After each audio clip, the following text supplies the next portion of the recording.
₹50 जो है वो चार्जेस हैं। ये प्रोसीजर आप देखना चाहेंगे या ज्ञान है?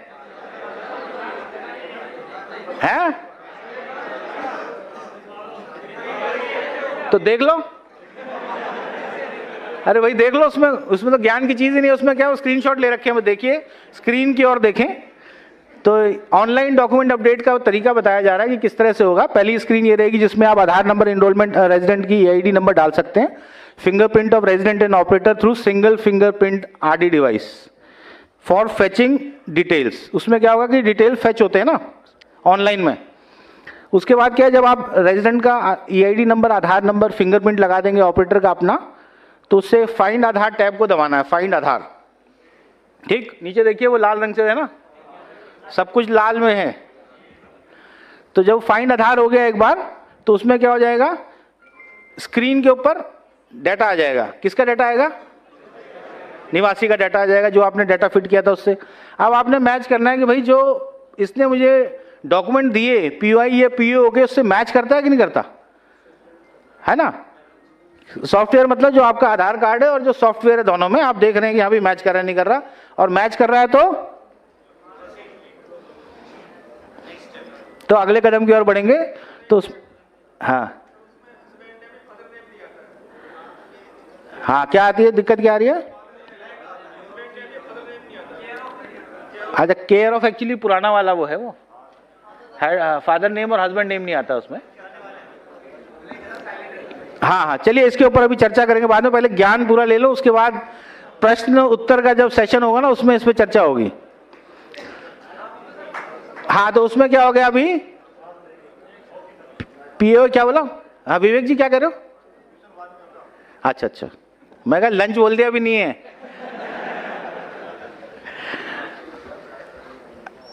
जब आपने एक बार मेल कर दिया POI PO डॉक्यूमेंट, उसके बाद लाल रंग में क्या दिखाया उसने, नेक्स्ट टैब दबा दिया।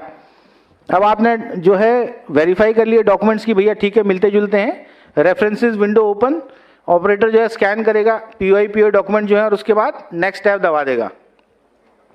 स्कैनिंग करने के बाद और अटैच करने के बाद डॉक्यूमेंट जो है फोटोग्राफ की विंडो खींचेगी, तो या फोटो ले लेगा और कोई भी रेजिडेंट का एक बायोमेट्रिक आइरिस एक ले लेगा, फिंगरप्रिंट एक ले लेगा, और क्लिक ऑन नेक्स्ट टैब। और उसके बाद जो रिव्यू विंडो आ जाएगी। रिव्यू में क्या होगा, आ जाएगा उसका data.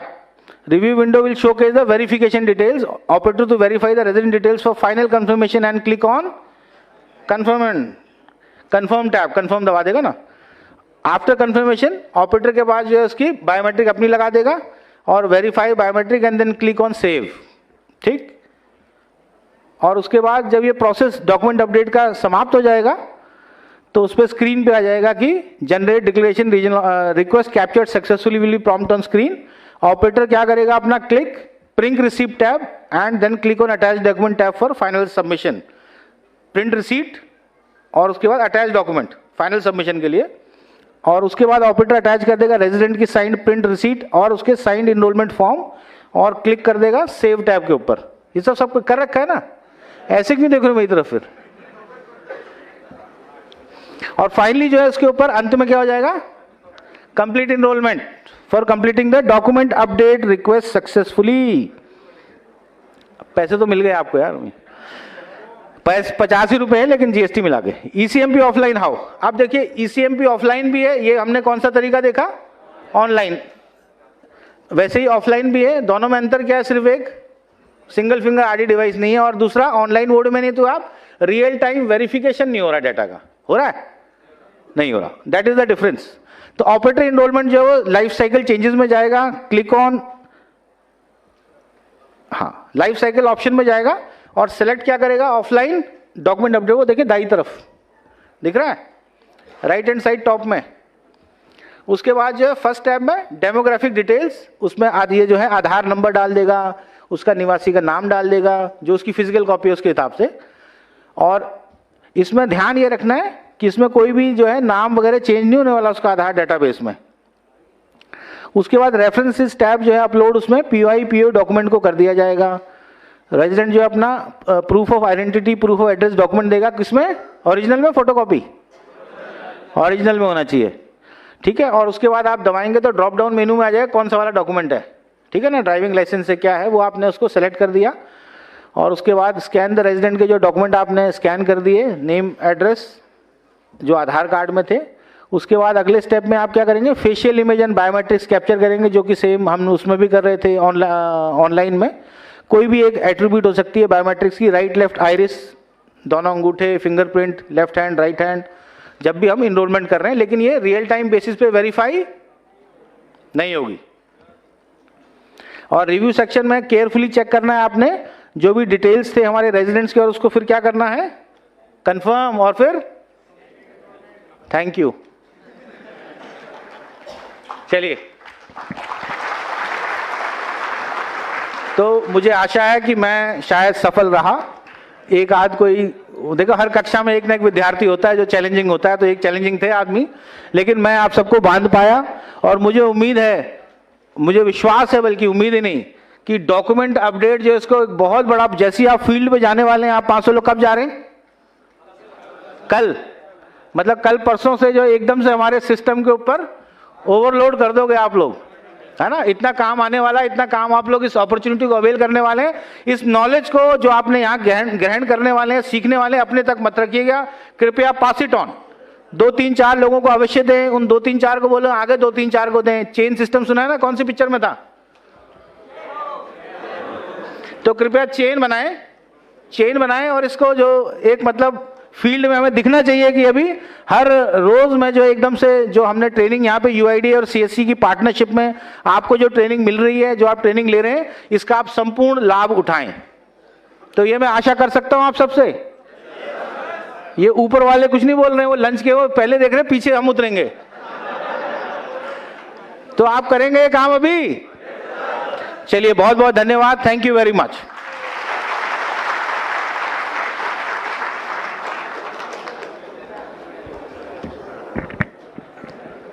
Thank you so much sir. एक नई ऊर्जा और जोश हमारे अंदर सर ने डाल दिया है, और जाके हम कोशिश करेंगे कि बहुत ही अच्छे नंबर्स और अच्छा काम करके दिखाएं। और जैसा सर बोल रहे थे, ट्रेनिंग से पहले हम लोग खाने ढक्कन नहीं खोलेंगे हम लोग, ठीक है, वो सीखने के बाद ही हम लोग उसकी शुरुआत करेंगे। तो कुछ और नए सेशंस के साथ कुछ और नई जानकारी लेंगे बिफोर द ब्रेक, ठीक है, तो ध्यान से सुनिएगा। तो एक बार फिर से मैं सर का धन्यवाद करता हूँ कि उन्होंने इतने अच्छे से हमें ये समझाया। अच्छा लगा, बात समझ में आई सबको? तो ये तालियां जो हैं, ये जो स्माइल है सभी लोगों के चेहरे पर, सर प्रूफ है कि आपकी बात उन तक पहुंची, और ये जल्दी ही उनके काम में भी रिफ्लेक्ट होगा। Again thank you so much. तो चलिए आगे बढ़ते हैं। नेक्स्ट सेशन हम लोग बात करेंगे कि जो पेनल्टीज़ हैं इसमें, ये ध्यान से सुनिएगा। देखिए, सारी अच्छी अच्छी बातें नहीं करने आए, थोड़ा सा यहाँ पे हम कान भी खींचने पड़ेंगे अब जो नहीं काम अच्छे से करता है। सो पेनल्टीज़ भी कुछ लगेंगे इसके ऊपर कि अगर काम ठीक से नहीं होता है, तो उसके ऊपर मैं रिक्वेस्ट करूंगा, हमारे साथ श्री RVN श्रीनिवास सर हैं, डायरेक्टर UIDAI से, उनसे मैं रिक्वेस्ट करूंगा कि उसके बारे में आपको ब्रीफ करें। इनफैक्ट इसके बाद उनकी टीम भी है प्रॉपर जो आपको और जानकारी देंगे इसके बारे में। Sir please.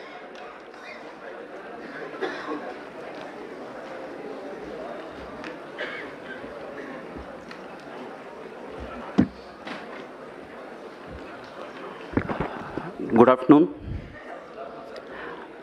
लंच के पहले ये बहुत टिपिकल समय है, जो नींद आती है, भूख लगती है, सुनने में कोई दिक्कत होती है, इसलिए हमने सोच पोच के पेनल्टीज़ की सेशन लगी हुई है अभी, क्योंकि जो भी नींद होते हैं ना वो उड़ जाती है एकदम। अभी तक रौटेला साहब और हमारा राकेश सिन्हा साहब बहुत अच्छी चीज़ बताया, और अभी मैं ये बोलना चाहता हूँ, there are 2 things I would like to flag. पहला क्या होता है कि ये डॉक्यूमेंट अपडेट प्रोजेक्ट में आप किसी प्रकार की स्टैंडर्ड सर्टिफिकेट मत लीजिए। Standard certificate is not accepted for document update project. ये डॉक्यूमेंट अपडेट प्रोजेक्ट हम इसीलिए कर रहे हैं कि जिसका पुरानी डॉक्यूमेंट्स हमारे पास नहीं है, अगर वहाँ भी हम स्टैंडर्ड सर्टिफिकेट अप्रूव करेंगे तो गलत बात है, उसका पर्यवसान बहुत कठिन होता है। तो इसीलिए कोई भी डॉक्यूमेंट अपडेट प्रोजेक्ट में आप स्टैंडर्ड सर्टिफिकेट मत लीजिए, पॉइंट नंबर 1। पॉइंट नंबर 2, अभी UIDAI हेडक्वार्टर्स ने बहुत सारा प्रेजेंटेशंस बन चुके हैं आपके लिए, सारी ट्रेनर्स के लिए, सारी ऑपरेटर्स के लिए। उसमें 8 प्रेजेंटेशंस है, उसमें 2 प्रेजेंटेशंस ऑलरेडी सिन्हा जी और रौटेला जी कवर कर लिया है। फर्स्ट प्रेजेंटेशन है एनरोलमेंट ऑपरेटर, मतलब एक एनरोलमेंट ऑपरेटर किस तरह के एनरोलमेंट करना है, उसमें क्या क्या देखना पड़ती है। लोग क्या होते हैं ना, छोटे मोटे गलती है सर इसमें, क्या गलती, वो छोटे मोटे गलती आपके लिए हो सकता है अगर, मगर वो छोटे मोटे गलती हमारे लिए बहुत बड़ा बन सकती है। उसके ऊपर आप सब लोग कभी कभी बोलते हैं सर हमारा सस्पेंशन हो गया है, DOE 1 में हो गया है, DOE 2 में हो गया है, बायोमेट्रिक एरर में हो गया है। आपको ये सब पता होना चाहिए आपका गलती कितना छोटा है और कितना बड़ा है, इसके ऊपर एक प्रेजेंटेशन है। सेकेंड थिंग, कुछ लोग पूछ रहे हैं कि सर नाम में चेंज करने पर भी रिजेक्ट हो रहा है। अगर मेरा नाम श्रीनिवास है, मैं अजय कुमार बनना चाहता हूँ, ये गलत बात है। वो अजय कुमार बन के क्या कर रहा है आपको मालूम है? वो किसी दूसरे के प्रॉपर्टी को भी लेके जा रहा है। ये ऐसा स्थिति है ग्राउंड पे, इसीलिए आप जो भी नाम चेंज कर रहे हैं, मतलब श्रीनिवास से कोई दूसरा नाम से तीसरा नाम, ऐसा हो रहा है कि सोचो उस आदमी को सही डॉक्यूमेंट लेके आ रहा है कि नहीं आ रहा है, वो सब सोच लो, उसका पर्यवसान बहुत कठिन होता है। दूसरा ये है कि इसीलिए हमने एक स्टैंडर्ड ऑपरेटिंग प्रोसीजर निकाला है। नाम कितने बार कर सकते हैं, डेट ऑफ बर्थ कितने बार कर सकते हैं, जेंडर कितने बार कर सकते हैं। अगर इसके पर भी किसी का डेट ऑफ बर्थ बार बार चेंज होता है क्या, मगर कोई आदमी आ रहा है, इसका मतलब क्या है? हम तो वो सोचना पड़ेगा ना, फ्रॉड भी हो सकता है, कभी हमने भी गलती कर लिया होगा ना, आंख बंद करके टकाटक मार लिया हो तो गलत हो गया होगा। देखो जो आदमी आ रहे हैं उनका गलती है या हमारा गलती है, ये भी देखो थोड़ा, उनका प्रॉब्लम क्या है वो एसेस करने के लिए कोशिश करिए। सेकेंड थिंग इज, इसके साथ हमारा QC में बहुत सारा रिजेक्शंस होता है। आप ये समझते होगी जो हम डॉक्यूमेंट यहाँ से अपलोड करेंगे वहाँ कोई देखने वाला नहीं है, हमको क्या फ़र्क पड़ने वाला, वैसा कुछ नहीं होता है। आप यहाँ से जो भी कागज़ भेजते हैं नीचे पैकेट के साथ, वो सारी बैकग्राउंड में वेरिफिकेशन होता है। मैं आपको बोलता हूँ, मानो न मानो आपका बात है, डॉक्यूमेंट होता है, डॉक्यूमेंट को इस तरफ आगे साइड उनका प्रूफ ऑफ आइडेंटिटी होता है, फ़ोन पे बात करते रहे या कोई दूसरे बात करते रहो, उल्टा करके स्कैन करते हैं। मेरे को क्या आता है, वाइट पेपर आता है, ये DOE 1 है, क्योंकि जहाँ पे प्रूफ ऑफ आइडेंटिटी अपलोड करना था आपने सफ़ेद कागज अपलोड किया। ये तो एकदम फ्रॉड है।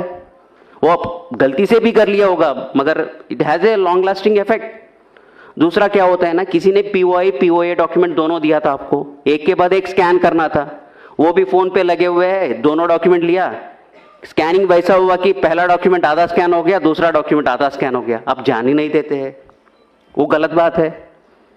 तीसरी बात यह है कि ये देखो मेरा 10 उंगलियां है यहाँ पे, ये दोनों में बायोमेट्रिक्स नहीं आ रहा है, मगर आप इसको, कुछ लोग ऐसा समझते हैं कि हाँ ये एक्सेप्शन है, हम 8 उंगली को ले लेंगे बायोमेट्रिक और इसको एक्सेप्शन मानते। ये गलत है, बहुत बड़ा गलत है। इसका 2 उंगली है यहाँ पे, इसका उंगली नहीं है, वो अलग सी बात है, ये एक्सेप्शन बनती है, मगर ये एक्सेप्शन नहीं बनती है।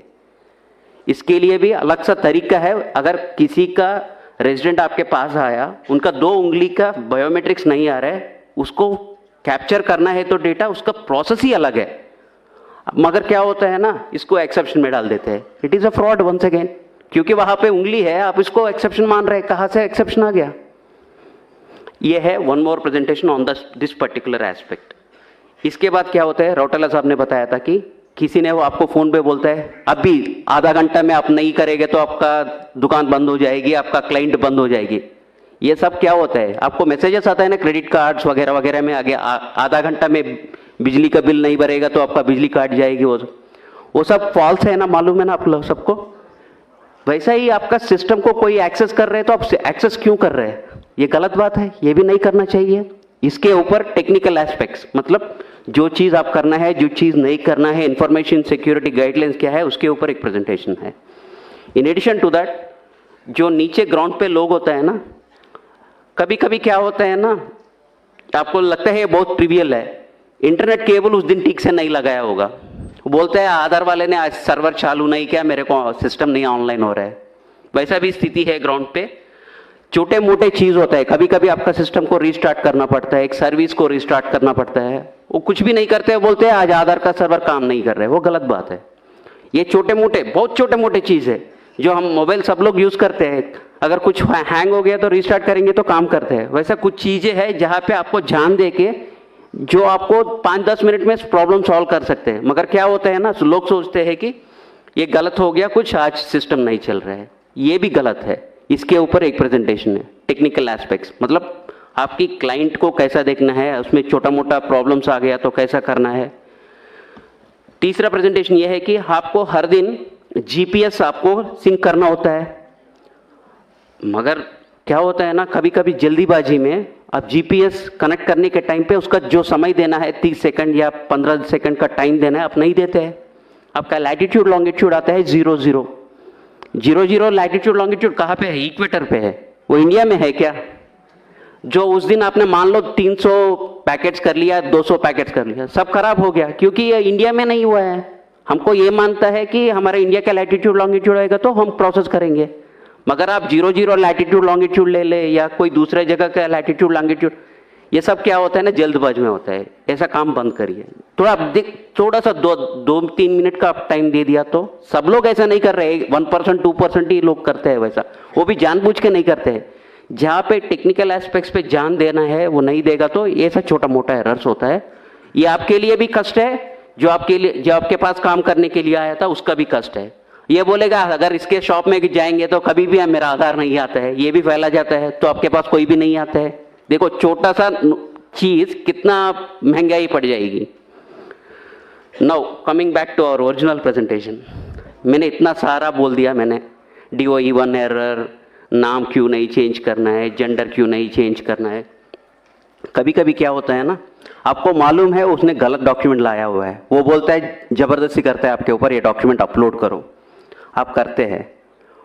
मगर अगर वो आदमी सही नहीं है तो उसका क्या होता है, उसका रिपरकशन ज़्यादा होता है, आपको देखना पड़ेगा इसको देख कैसा होगा। उस स्थिति में क्या क्या कंप्लेन, अगर जानबूझ के किया या आपने जबरदस्ती में किया, अगर कहीं वैसा गलती काम हो गया तो व्हाट इज द रिपरकशंस, मतलब आपके ऊपर क्या क्या पड़ सकता है।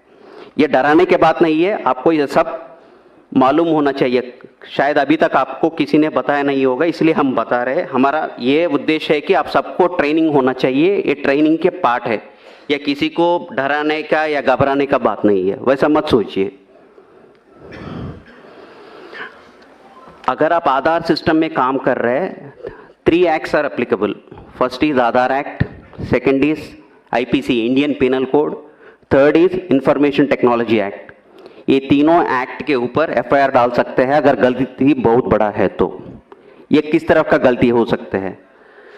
पहला वाले अनऑथराइज्ड ऑपरेटर, अगर किसी सेंटर पे, आधार सेंटर पे आपका बॉस बाहर जाते हुए आपको गम्मी फिंगर दे के जाते हैं, वो यूज करते पकड़े गए तो section 36 and 42 of Aadhaar act, section 66 of IT act, section 419, 420, 468, 471 IPCR चालू हो सकता है। ये इसके कुल मिला के 14 साल हो सकता है।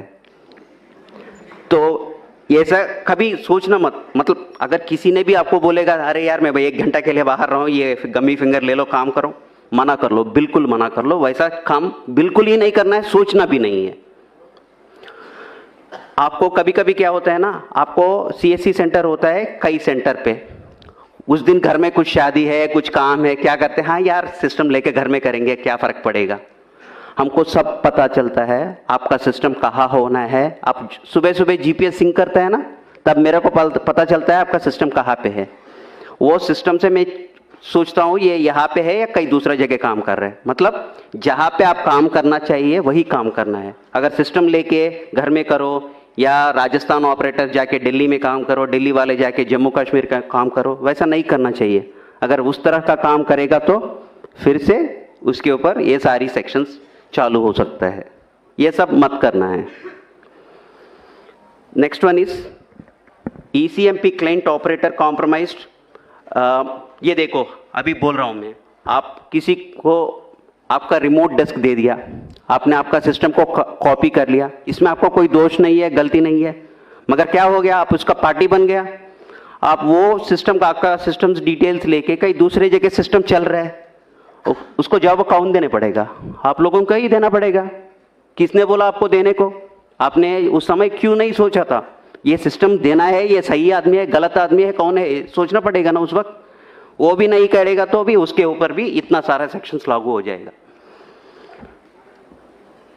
अगर आपके पास बहुत लोग आते हैं, किसी ने, मैं आपके पास आया था, मैं अपना POA डॉक्यूमेंट्स आपको दिया था, आपने मेरा आधार पैकेट बनवाया था। अगर आप उस समय एक एक्स्ट्रा जेरोक्स कॉपी निकला या किसी को आपकी पास जो भी रेजिडेंट्स आ रहे हैं उसका आइडेंटिटी इंफॉर्मेशन किसी दूसरे के साथ शेयर कर लिया, वो बहुत बड़ा गलत है, वैसा मत करिए। Section 37 of Aadhaar act is applicable in such case. मतलब आपके पास कोई भी आ रहा है आदमी, उनका जो भी डिटेल्स है, वो पर्सनल डिटेल्स है या एड्रेस डिटेल है, जो कुछ भी है वो किसी के साथ नहीं शेयर करना है किसी भी स्थिति में। वो RO पूछेगा, RO को बोलना पड़ेगा, इसके मतलब नहीं है RO को नहीं बोलेंगे, नहीं। जब इंक्वायरी आएगा RO को बोलना ही पड़ेगा। मतलब आपस में किसी दूसरे के साथ वो किसी का डिटेल्स नहीं शेयर करना है। अभी तक सर ने बताया कि फोन करेंगे हम, अगर 5 लोग बोलेगा कि हाँ ये ज्यादा चार्ज कर रहे हैं, हाँ हो जाएगा, डिसएसोसिएशन हो जाएगा, सस्पेंशन हो जाएगा, फाइनेंशियल पेनल्टीज लग जाएगी। ये सब क्यों करना है? जब आपको सरकार ने नोटिफाई किया था इतना ही पैसा लेना है, उतना ही पैसा ले लीजिए ना। अगर एक भी रुपए ज्यादा ले लिया उसके पर्यवसान के ऊपर, ये देखो section 42 of the Aadhaar act will be applicable on that.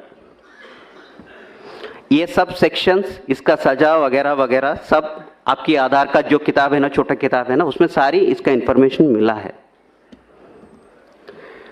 ये देखो, appropriating the identity of an Aadhaar number holder by changing or attempting to change the demographic or biometric information of an Aadhaar number holder। ये मैं वो ही बोल रहा हूँ, किसी दूसरे का आधार व्यक्ति का, मान लो मेरा नाम श्रीनिवास है, मेरा, आपको मालूम है मेरा नाम श्रीनिवास है, कोई मैं आके आपको बोला अरे यार मेरा नाम श्रीनिवास से कुमार राकेश सिन्हा कर लो, मैं कुछ काम करना है उसके नाम पे बोल के बोलेगा, तो आप उसमें पार्ट मत लेना।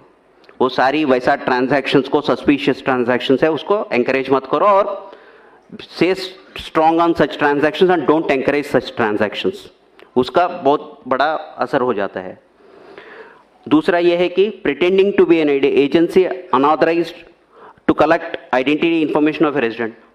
आप CSC पहले था, अभी किसी के कारण से आपका डिसकंटिन्यूएशन हो गया है, आप लोगों को ये मत बताना कि हाँ अभी भी मैं आधार का ऑपरेटर हूँ, मैं काम कर सकता हूँ, आपका ये करवा सकता हूँ, वो करवा सकता हूँ बोल के मत बताना। अगर वो भी करेगा वो भी गलत है, उसका भी पेनल्टी 3 साल की है सजा है और 10,000 की पेनल्टी है। और दूसरा ये है कि intentionally transmitting information collected during enrolment authentication to unauthorized person. मतलब आप पहले भी वही बताया था, किसी के साथ आप इंफॉर्मेशन शेयर करेगा तो 3 साल की सजा और 10,000 का पेनल्टी, कभी कभी 1 लाख की पेनल्टी भी हो सकता है कि कंपनी के ऊपर, अगर कंपनी इन्वॉल्व है तो उसमें। ये unauthorized access to central identity data repository, मतलब कोई दूसरा की तरफ से कंप्यूटर के साथ कोई सॉफ्टवेयर, डुप्लीकेट सॉफ्टवेयर यूज करके जो भी करेगा वो सब ऑलरेडी एक्ट में इंक्लूडेड है। अगर कोई भी इसमें जानबूझ के या गलती से भी आप इसमें इन्वॉल्व हो गया तो इसका पर्यवसान बहुत अलग सा है। इसलिए अब जो भी इंटेंशनली और intentionally don't get involve in that activities. अगर जो भी टैंपरिंग ऑफ डेटा करना चाहते हैं, मतलब डेट ऑफ बर्थ मेरा है 2005, मैं आपको बोलता हूँ 2010 करवा लो भाई, अगर वो कुछ प्रोसेस में कुछ करना शुरू कर लिया, वो भी बड़ा imprisonment up to 10 years in such cases, वो वैसा मत करिए। Unauthorized use of identity information of an individual by requesting entity or offline verification, ये क्या है ना, कभी कभी सर ने सुबह बताया था ना, एक आइडेंटिटी कैसा पता होना चाहिए, QR कोड स्कैन करने से उनका आइडेंटिटी पता चलेगा। आप QR कोड स्कैन करके कोई दूसरे वाले को ये मत बताना इनका इन्फॉर्मेशन डिटेल्स क्या है, जिसका चाहिए वो करेगा, आपका नहीं है, जिम्मेदारी नहीं है वो। Failing to comply with requirements of the Aadhaar act, मतलब CSC के ऊपर आपके बहुत जिम्मेदारी है, आप CSC के लिए काम कर रहे हैं, मतलब इसके आपके ऊपर भी बहुत सारे जिम्मेदारियां हैं। आप अगर वो कंप्लाई ना करेगा तो उसके ऊपर भी पेनल्टीज होता है। In addition of all these things, कोई भी तरफ का एक्सप्लिसिटली नहीं डिफाइन किया हुआ है, कोई भी गलतियां है जिसमें एक्शन करना है उसका भी इम्प्रिजनमेंट पनिशमेंट है। ये आपको सबको पता होना चाहिए, क्योंकि इतना बड़ा प्रोजेक्ट कर रहा है, इसमें कष्ट भी होते हैं और हमारा इसके लाभ भी होते हैं। लाभ हम सबको मालूम है, कष्ट और नष्ट भी सबको मालूम होने से क्या होता है, हम ठीक से काम कर पाएंगे। जो हम सोचते हैं छोटे मोटे गलतियां हैं वो छोटे मोटे नहीं होते हैं, उसका असर बहुत अलग सा होता है। अब तक तो मैं आधार एक्ट का पेनल्टीज बताया था, आधार एक्ट के साथ आईपीसी पेनल्टीज भी चालू होता है कभी कभी। पनिशमेंट फॉर क्रिमिनल कॉन्स्पिरेसी, अगर किसी ने स्टैंडर्ड सर्टिफिकेट दुकानदार वाले से ये करके, हाँ वहाँ जाके स्टैंडर्ड सर्टिफिकेट लेके आइए आपका आधार अपडेट बन जाएगी बोलेगा, वैसा एंकरेज करेगा तो वो भी अलग सी बात है। Whomsoever is party to criminal conspiracy to commit an official offense punishable with death or rigorous imprisonment, कुछ भी हो सकता है। जब पढ़ लीजिए, अंग्रेजी पढ़ लीजिए, ये सब इंटरनेट में भी आपको मिलता है। आपको बस ध्यान देना है, अगर इसके ऊपर आप गलती करेंगे तो उसका पर्यवसान क्या होता है। Section 419 punishment for cheating by personation, अगर आप किसी का नाम लेके जाके आधार में अपना डिटेल्स अपडेट करके, मैं वही बोल रहा हूँ ना, मैं श्रीनिवास हूँ, राकेश कुमार सिन्हा बनना चाहता हूँ, वो चीटिंग है। अगर वो भी आप भी जानबूझ के या बिना जानबूझ के भी आप उसमें शामिल हो गया, उसका पर्यवसान सीरियस होता है। 420 ये सबको मालूम है, 420 का केस क्या होता है, गलती जो भी किस तरफ की भी गलती करेगा तो वो 420 में आता है। 467 फोर्जरी ऑफ वैल्यूएबल सिक्योरिटी, मतलब आप फोर्जरी करो या डॉक्यूमेंट को, कुछ लोग क्या कर रहे हैं कि जब आशीष हमारा क्यूसी मैनेजर वो यहाँ पे है, लंच के बाद वो एक क्यूसी के ऊपर कौन सी एरर्स होती है वो सब बताते हो। आपके पास बर्थ सर्टिफिकेट लेके एक आदमी आता है, मगर बर्थ सर्टिफिकेट में डेट ऑफ बर्थ में व्हाइटनर लगा के डेट ऑफ बर्थ चेंज किया है, मतलब डॉक्यूमेंट इज टैम्पर्ड। उस डॉक्यूमेंट को एक्सेप्ट ही नहीं करना चाहिए था, मगर लोग देखते ही नहीं है, जान नहीं देते हैं, वो स्कैन करके अपलोड करते हैं, वो DOE 1 में आते हैं। मतलब जो गलती कर रहे हैं उनके साथ आप उनको सहायता कर रहे हो, क्योंकि डॉक्यूमेंट में जब व्हाइटनर लगा के डेट ऑफ बर्थ और नाम चेंज किया हुआ है, आप उस डॉक्यूमेंट को क्यों एक्सेप्ट कर रहे हैं? एक्सेप्ट नहीं करना चाहिए था। ये भी 468 वही है, forgery, the intention of the forgery is for cheating, उसके लिए पनिशमेंट है। 471 यूजिंग ए जेन्युइन फोर्ज्ड डॉक्यूमेंट और इलेक्ट्रॉनिक रिकॉर्ड, मतलब आपको ये मालूम है ये जेन्युइन रिकॉर्ड नहीं है, फिर भी आप यूज कर रहे हैं इसको आधार जनरेट करने के लिए। सर ने बताया था ना सुबह 11% आपका रिजेक्शन हो रहा है, मतलब आप 10 लाख ट्रांजैक्शंस कर रहे हैं, उसमें 1,10,000 ट्रांजैक्शंस आर गेटिंग रिजेक्टेड, उसमें 9% of the documents are rejected for want of the proper documents, list of applicable documents. आप लिस्ट ऑफ एप्लीकेबल डॉक्यूमेंट्स से नहीं करते हो, कोई दूसरा डॉक्यूमेंट लेके करते हो, that is a serious offence. In addition to that, जो मैंने बोला था ना, वो white paper scanning, dual scanning of 2 papers एक साथ, जो टैम्पर्ड डॉक्यूमेंट, कभी कभी नाम में गेजेट नोटिफिकेशन भी एडिटिंग कर रहे हैं एडोब फोटोशॉप के साथ। अगर कोई भी आपके पास गेजेट नोटिफिकेशन लेके आ रहे हैं, आप देख लो वो सही है कि नहीं है, क्योंकि लोग उसके भी फोटोशॉपिंग करके आ रहे हैं। थोड़ा ध्यान से रहिए, वो बहुत बड़ा ये पंगा हो जाएगा। आप जो भी डॉक्यूमेंट, कोई भी प्रकार के डॉक्यूमेंट लेके आपके पास आ रहे हैं, specially name change, date of birth change, gender change का कोई भी आ रहा है, अगर वो कोई भी डॉक्यूमेंट लेके आ रहे हैं और उनका एक्सेप्शन हैंडलिंग प्रोसेस में आ रहे हैं, मतलब उनका इंटेंशन सही नहीं होगा। कभी कभी आप देख लीजिए उनका डॉक्यूमेंट सही है कि नहीं है, अगर आप संतुष्ट नहीं है तो आप सीधा सीधा बोल दीजिए कि सर ये डॉक्यूमेंट से मेरे दुकान में नहीं होगा, मेरे सेंटर में इसका अपडेट नहीं चलेगा। सीधा बताइए, कोई गलती नहीं है उसमें। मगर आप जहाँ आप फील होते हैं कि ये डॉक्यूमेंट करने से मेरे को कोई अच्छा नहीं लग रहा है, मेरे को कुछ डाउटफुल लग रहा है, सस्पिशियस लग रहा है, आप उससे दूर रहिए ना, उसमें इन्वॉल्व ही मत हो जाइए उसमें। नाउ हमने अभी तक आधार एक्ट का कानून का सेक्शन सुन लिया, आईपीसी का सेक्शन सुन लिया, अभी है आईटी एक्ट। ये तीनों एक्ट एक ही साथ लागू होता है। अगर किसी ने गलती किसी प्रकार की भी कर लिया तो तीनों एक्ट एक ही साथ लागू हो सकता है। Section 65 tampering with computer source document, मतलब वही है, कंप्यूटर में स्कैन करके अपलोड कर रहे हैं, वही है। सेक्शन 66 कंप्यूटर रिलेटेड ऑफेंसेस, ये वही है कंप्यूटर के साथ, अगर किसी ने डुप्लीकेट सॉफ्टवेयर बनाया उसके ऊपर काम कर रहे हैं, वो भी एक सेक्शन है। Punishment for sending offensive messages through communication service. आप कभी कभी देख लिया होगा व्हाट्सएप ग्रुप्स में या यूट्यूब वीडियोस में देखा होगा, आप मेरे को 500 रुपये दे दो और मैं आपका DO भी अपडेट करवा लेता हूँ, मैं आपका आधार कार्ड PVC कार्ड बनवा के दे देता हूँ। बहुत सारे वेबसाइट चलता रहते हैं, उसमें आप प्रमोट मत करिए। आप उस वैसा मैसेज कुछ भी आया आप RO को रिपोर्ट करिए, ये आपकी जिम्मेदारी है। वैसा कोई फेक वाला वेबसाइट या SMS या व्हाट्सएप टेक्स्ट मैसेज चक्कर मार रहा है तो आपको जिम्मेदारी है RO को इन्फॉर्म करने के, क्योंकि वो इन्वेस्टिगेट करके उसके जो भी एक्शन लेना है वो करेगा। जब तक आप नहीं बताएगा तो, क्योंकि हमको भी सारी चीज़ें नहीं मालूम पड़ता है, आपका जिम्मेदारी भी है हमको बताना है ऐसा काम चल रहा है सर, इसको थोड़ा देख लीजिए सर, ये डाउटफुल केस है। This is one more section. Another section is 66B, punishment for dishonestly receiving stolen computer और कम्युनिकेशन डिवाइस। अगर किसी ने आपको बोला है कि आधार किट, आपको मालूम है आधार किट जिम में मिलता है, अगर किसी ने आधार किट कहीं दूसरे जगह से लेके आपको बोल रहे कि ये 1 लाख का किट है मैं आपको 10,000 में दूंगा, लेके काम कर लो, तो मत करो वैसा, वो भी इसमें पड़ सकता है। Section 66C, punishment for identity theft. मैं वही बोल रहा हूँ ना, श्रीनिवास बन गया अजय कुमार, वो तो अलग सी अब आइडेंटिटी थेफ्ट की बात है। वो मेरा आइडेंटिटी बदल रहा हूँ, किसी का आइडेंटिटी लेके किसी को दूसरे को दे रहा हूँ, कोई डेथ पर्सन का आइडेंटिटी लेके कोई दूसरे को दे रहा हूँ, ये सब थोड़ा देखना पड़ेगा।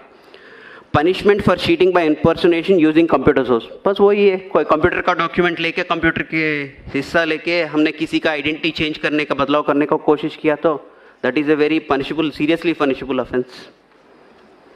बस इतना ही है। अब